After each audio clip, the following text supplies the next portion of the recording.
Ova teglica u mojoj ruci sa ovako fino upečenim pekmezom od smokava mogla bi biti vjesnik jeseni. A ovo staro, razgranato smokvino drvo, puno plodova, neka nam danas ispriča priču o smokvari. A smokvara, šta to bješe? Za ovo tradicionalno, slatko, hercegovačko jelo ja sam prvi put čula ranih 80-ih godina dok sam studirala u Sarajevu. Prvi put čula i probala. Moram vam otkriti ono što sam prvo pomislila. Dok sam ih gledala, a još nisam probala, pomislila sam da se radi o prepečenim hurmašicama ili dudovima. Ali kad sam ih probala, ukus u mojim ustima je progovorio o nečemu sasvim drugom. Pa, dragi naši, dobrodošli i ovaj današnji slatki tradicionalni binin sahan.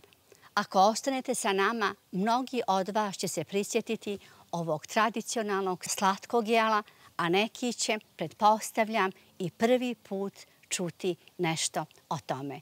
Pa da odmah krenemo na posao. Ovdje na mojoj sofri su pripremljene sve namirnice. Ne treba ih mnogo. To je tako nekada bilo, ja to često kažem, kad su naše majke od ničega stvarale nešto. Pa da odmah krenemo na posao.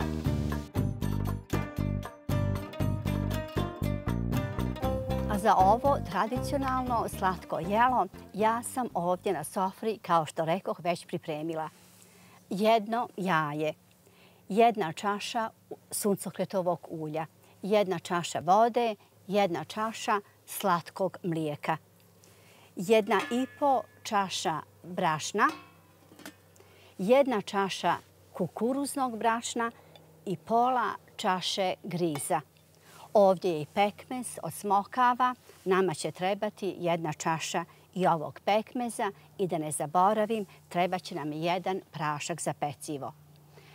Ovaj recept je kao što vidite u čašama, to su nekada naše majke, nane i bake radile na šaku, na šoljicu i na čašu, a mi danas koristimo čaše od 200 ml.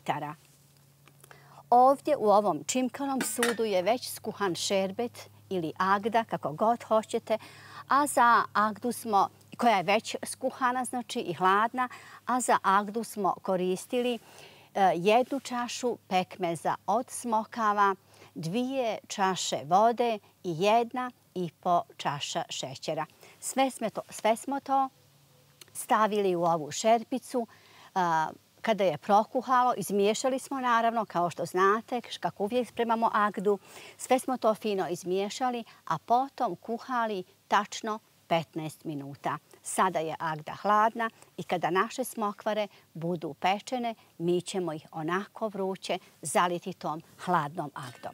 A sada da odmah pređemo na posao. Ovdje je spremna i jedna šerpa šireg dna. Ovdje ćemo sipati ulje, sipat ćemo i vodu.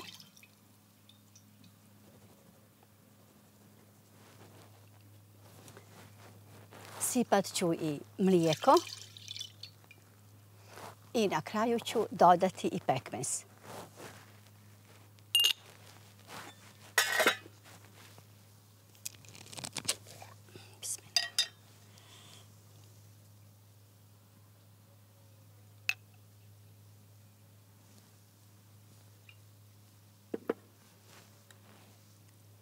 Sve ovo što sam sipala u šerpu sada ću ponijeti u kuhinju i staviti da kratko proključa. Kada proključa, izmiješat ću, znači svo vrijeme ću miješati zbog ovog pekmeza koji je, vidite, upečen i pašće na dno šerpe. Sve ću fino miješati i onog momenta kada proključa, uz neprestano miješanje, ja ću skloniti sa vatre i ostaviti da se ohladi. A šta ćemo činiti dalje, to ćete kasnije vidjeti.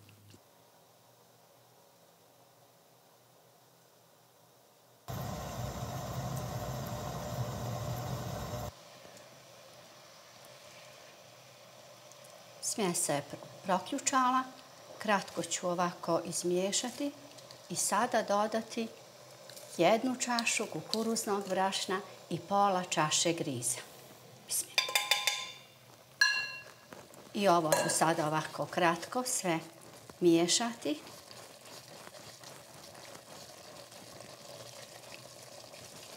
Sklonit ću sa vatre.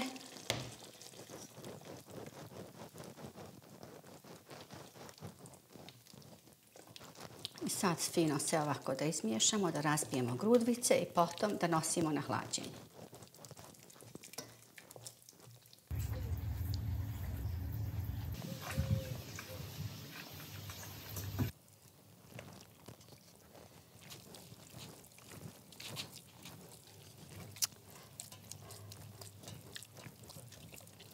A da bi se ovaj hamur što prije ohladio, ja ću ga iz ove tople šerpe sada premjestiti u hladnu tepsiju, jer ću kasnije, kada se baš prohladi, dodati 1 jaje, brašno i prašak za pecivo. Jer prašak za pecivo ne bismo smjeli dodavati ovako u topla tijesta. Jaje također, došlo bi do jedne velike greške, nego ćemo fino sve prohladiti.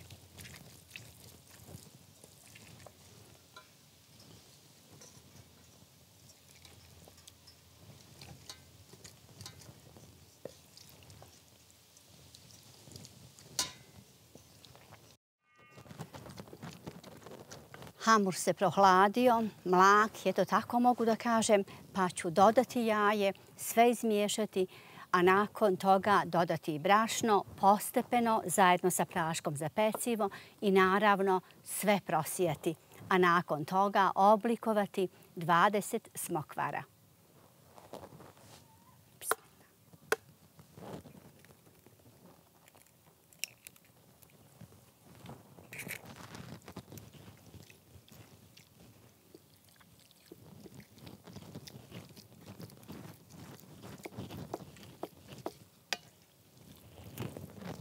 I kao što vidite, čim se jaje odmah ne steže, to je znak da se hamur dobro ohladio i sve sad treba ovako fino izmiješati da ova smjesa postane kompaktna.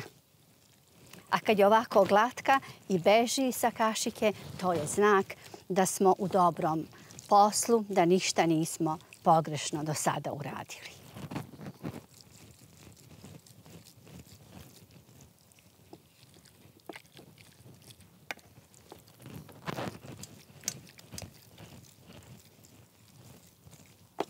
I kao što se već sad to fino nazire, pekmez je stvarno lijepo upečen. Nemojte me pitati za recept, ja pekmez nisam spremala. Dobila sam ga na poklon, kao što to obično biva. I pekmez od jabuka, onaj pravi bosanski i pravi med, sve to ja dobijem od meni dragih ljudi. Hvala im da ih dragi Bog nagradi i podari im svako dobro.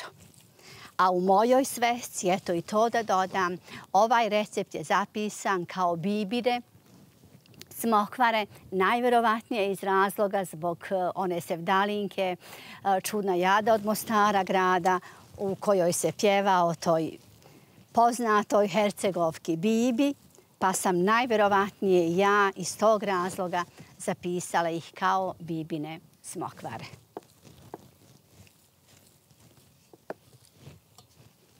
I sad ću fino dodati brašno, postepeno i prosijati.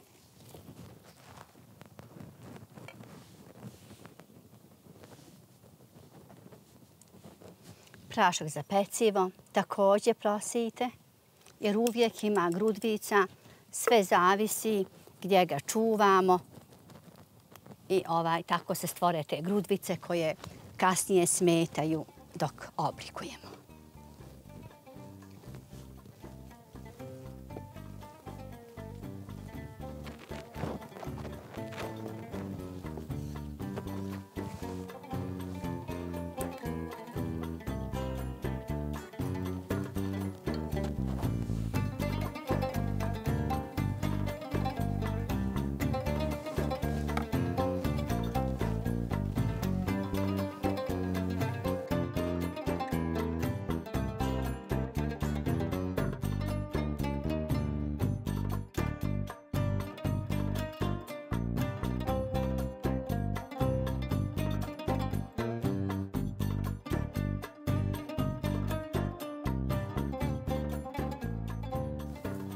Ovo tijesto ne treba biti premehko, a isto tako ni tvrdo. Nešto nalik tijestu za gurabije, nešto mekše je od hurmašica i kao što sam malo prije rekla, od ove mjere meni uvijek bude tačno 20 smokvara. I ovako dok se bavim ovim tijestom, pade mi na pamet da kažem da su smokve jako zdravo voće. Čak se spominju u svetim knjigama, u Kur'anu, Allah Đelešanhu se u jednoj suri čak kune smokvom, maslinom i vremenom. Pa zamislite o kakvoj se voćki radi. Puno je kalcijuma. Mnogi čak i govore da ona može biti zamjena za mlijeko. Eto, toliko je bogata kalcijumom. Za uzgajanje smokve ne treba ništa, neka sad posebna njega, neka posebna zemlja. Ona može bez kiše, voli sunce. Čak i ovdje u zemlji gdje mi živimo, kao što vidite, rastu velika drveta smokve.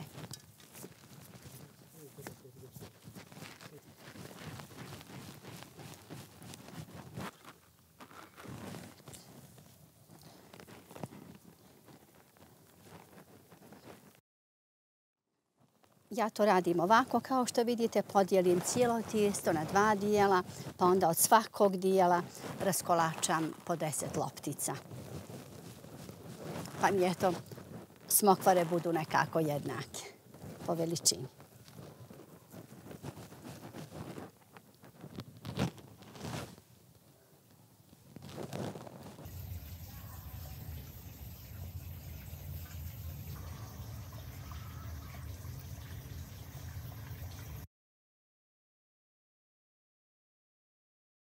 A dok ih oblikujem, tamo u kuhinji se već zagrijava pećnica.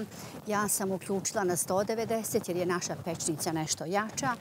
A vi slobodno, koja je slabija pećnica, uključite na 200 stepeni i na početku pecite ih nekih 10 minuta na tako jakoj temperaturi, a potom smanjite na 150 i pecite još nekih 18, eventualno 20 minuta. One su sitne i njima, vidjet ćete, neće trebati mnogo vremena.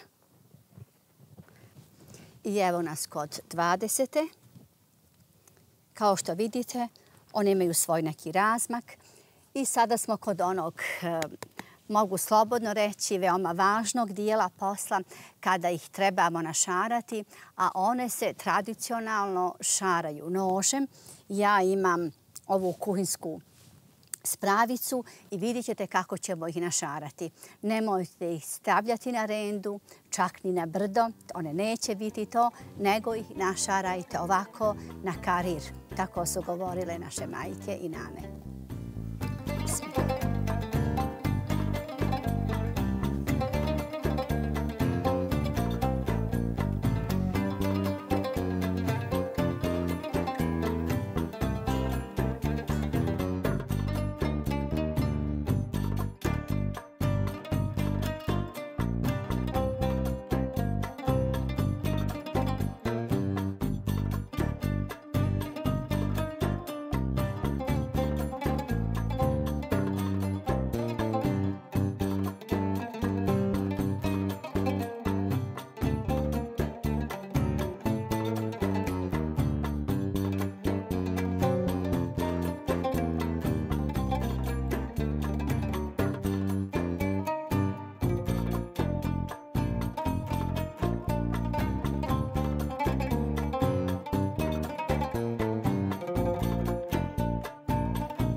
I evo nas, dragi naši, na samome kraju.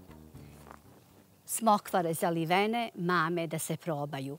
A da bi ugođaj bio potpun, ja ću nama skuhati kahvu, a dok sam ih pripremala, Mitko mi je obećao da će na kraju i zapjevati čudna jada od Mostara grada.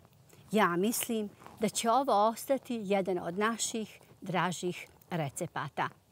Pa toliko za danas.